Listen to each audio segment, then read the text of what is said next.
You know, there were questions, Mr. Blackman, about why part 1, at least, of the docuseries was based on something that happened 20 years ago. There were questions about the timing of the release right now. Why did it come out now? You mentioned that you believe that it's a hatchet job as well.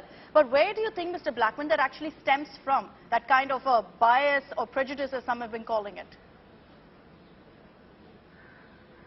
Well, I think you have to look at the people that produced the documentary in the first place and their motivations. I suspect that most of the motivations are aimed at disrupting the Indian government's chances of re-election next year. I think the one thing I would agree with in the documentary is that it is very likely that Narendra Modi and BJP will win the national elections next year, and as they said, probably the one after that as well. So from that perspective, I think it hasn't achieved what it set out to achieve. The other aspect, of course, is that we are negotiating a free trade deal between the United Kingdom and India right now. We've just had the 7th round of talks, and there'll be further talks as we try and move towards final agreement.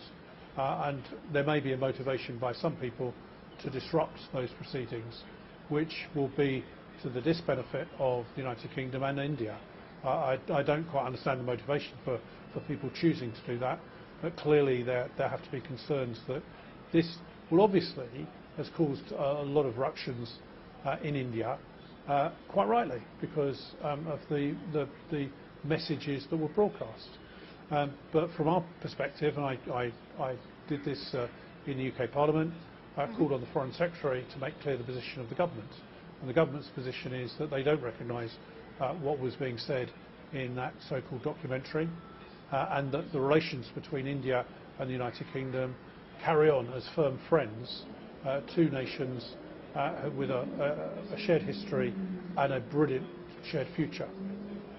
I think that message was also very clear from Prime Minister Sunak, as you mentioned, Mr. Blackman. That was mentioned in the UK Parliament. Seeing the circumstances as they are, and what's happening with, the survey being conducted at the BBC offices in India, Mr. Blackman, can we also expect perhaps a statement from the government? How do things really pan out in these circumstances? Sorry, I didn't catch that last point. My question, Mr. Blackman, is can we really expect the UK government also to take cognizance of this, considering that this is the BBC that we're talking about, undergoing these surveys in India?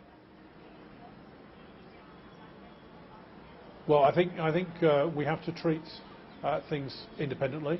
The BBC may choose to broadcast whatever they wish, but we must make clear that the BBC is not an arm of government.